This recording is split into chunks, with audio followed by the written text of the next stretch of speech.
ममता दीदी पर करारा प्रहार करते हुए बोले नरोत्तम मिश्रा। दिग्विजय के साथ असंख्य कार्यकर्ता साथ खड़ा है। आपको बता दें, रात 1 बजे से 2 बजे के बीच कुछ अराजक तत्वों ने दिग्विजय के घर में फायरिंग की और धमकी दी। मध्य प्रदेश के गृह मंत्री दिग्विजय सिंह के घर पहुंचे और परिवारजनों को विश्वास दिलाया कि पूरा भाजपा परिवार आपके साथ खड़ा है।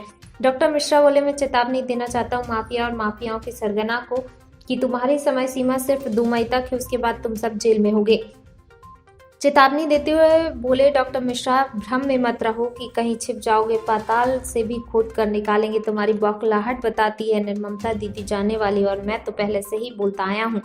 2 मई दीदी गई। शायराना अंदाज में बोले, शेर के बच्चे अगर सियारों से दहशत खाएंगे, सोचिएगा फिर वह कैसे जंगल में रह पाएंगे। डॉक्टर नरोत्तम मिश्रा की कलेक्टर और एसपी को भी चेतावनी। नरोत्तम मिश्रा ने कहा कि अगर कलेक्टर और एसपी टीएमसी के कार्यकर्ता की भूमिका में कार्य करेंगे तो उनके लिए अच्छा नहीं होगा। सरकारें आती और जाती, ये अपने कर्तव्यों का सही तरीके से निर्वहन करें। भाजपा के कार्यकर्ता धमकियों से डरने वाला नहीं है। भाजपा का एक एक कार्यकर्ता अब चौगनी मजबूती के साथ खड़ा है। इस तरीके की घटनाएं साबित करती है निर्ममता दीदी, आपकी विदाई का वक्त हो चला है। भाजपा की सरकार बनते ही अराजक तत्वों को उनके सही स्थान पर पहुंचा दिया जाएगा। दीदी ने तो राजनीति को खेल बना दिया। हर वक्त वह और उनके कार्यकर्ता बोलते हैं खेला हुए।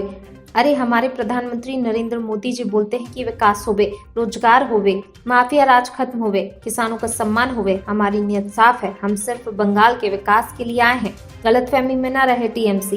गृह मंत्री अमित शाह जी की पैनी नजर है पूरे पश्चिम बंगाल में। दीदी, ये पंचायत चुनाव नहीं है कि आप मनमानी करो। सीआरपीएफ की निगरानी में पूरा चुनाव होगा।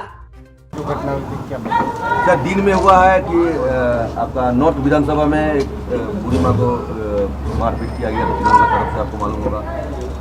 मलवई जी ट्वीट भी किया। उसके बाद फिर रात में एक गोली का कांड हुआ। इस तरह का माने यहाँ होने लगा है पश्चिम बर्धमान जिला में। जो हाँ भैया, देखिए ये जो तृणमूल के गुंडे हैं, आपराधिक प्रवृत्ति के लोग हैं, माफिया और माफियाओं की सरगना बौखलाहट में है। ये उनकी समझ में आ रहा है कि दीदी जा रही है। 2 मई तो दीदी गई, ये मुहावरा सबकी जबान पे है। और बौखलाहट में वो भारतीय जनता पार्टी के कार्यकर्ताओं को डराने की, धमकाने की कोशिश कर रहे हैं। मैं आप सब मीडिया के प्रबुद्ध जन हैं, आपको बताना चाहता हूं कि हम भारतीय जनता पार्टी के देव दुर्लभ कार्यकर्ताओं में से एक दिग्विजय है। और दिग्विजय के ऊपर जो कोशिश की गई उनके घर पर, उसकी निंदा करने के साथ साथ मैं चेतावनी भी देता हूं कि भारतीय जनता पार्टी का कार्यकर्ता है, दिग्विजय के लिए जान लगा देगा। मेरे जैसे असंख्य कार्यकर्ता आज दिग्विजय अकेला नहीं, इस भ्रम में नहीं रहे, और इस भ्रम में भी नहीं रहे कि वो हमसे बच जाएंगे या कहीं छुप जाएंगे।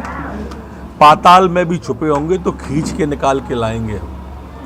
और इस तरह के जितने माफिया और सरगनाएं, आपराधिक प्रवृत्ति के लोग हैं, उनकी समय सीमा तय है 2 मई। 3 मई से सब सलाखों के पीछे होंगे, एक भी नहीं बचेगा। ढूंढ ढूंढ के लाएंगे, घर में घुस के निकाल के लाएंगे। भारतीय जनता पार्टी की सरकार बनते ही ये सब जेल के अंदर होंगे, हथकड़ियों के अंदर होंगे, सलाखों के पीछे होंगे और भाजपा के नीचे होंगे।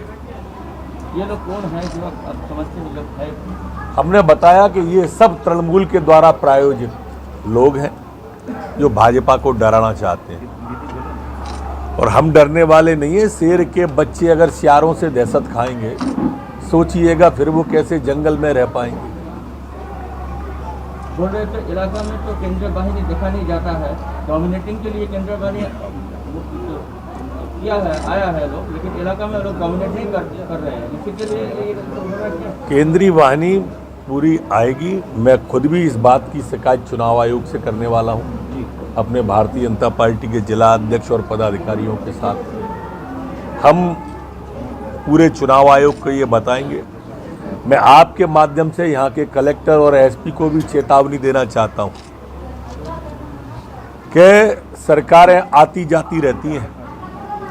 अगर तृणमूल के कार्यकर्ता बन के कोई भी अधिकारी काम करेगा उसको बहुत दिक्कत आएगी बाद में। 2 मई के बाद बहुत दिक्कत आएगी।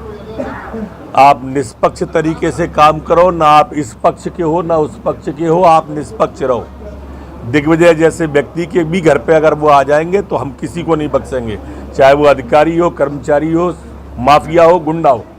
सर, यूनियन होम मिनिस्टर का कहना था अमित शाह जी को कि वोटर को उन्होंने आश्वस्त किया कि वोट देने में कोई हिचकिचाहट नहीं होगा, लेकिन आपका कार्यकर्ता ही इस टाइप का अटैक में पड़ेगा तो वोटर तो कार्यकर्ता इससे जुल्म के आगे नहीं झुकेंगे। जुल्म किया तो और लड़ेंगे। कार्यकर्ता पे हमारे दिग्विजय के चेहरे पे शिकन नहीं है। सुबह से निर्वाचन कमीशन का क्या कुछ पूरा निर्वाचन कमीशन से मैं आज ही बात करने वाला हूं और कार्रवाई की बात करने वाला हूं। सख्त कार्रवाई करेंगे।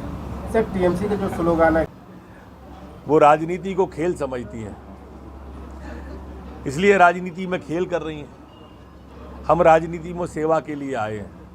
प्रधानमंत्री जी ने कहा है उनका खेला हुए हम विकास करेंगे, हम नौकरियां देंगे, हम रोजगार देंगे, हम माफिया राज खत्म करेंगे, हम गुंडा राज खत्म करेंगे। हमारा ये काम है, उनका काम है खेला हुआ, हमारा काम है विकास हुआ। आप जो कह रहे हैं वो 2 मई के बाद, लेकिन 2 मई के पहले इस टाइप का 2 मई के पहले हमारी सारी सीआरपी आ जाएगी। पंचायत चुनाव जैसा कोई नाटक नहीं होगा। लोग निश्चिंत होकर, स्वच्छंद होकर मतदान करेंगे। आप खुद भी देखेंगे और हम भी देखेंगे और जनता भी देखेंगे। आपका कार्यकर्ता भी क्या प्रोटेस्ट करेंगे? क्यों नहीं करेंगे, जरूर करेंगे।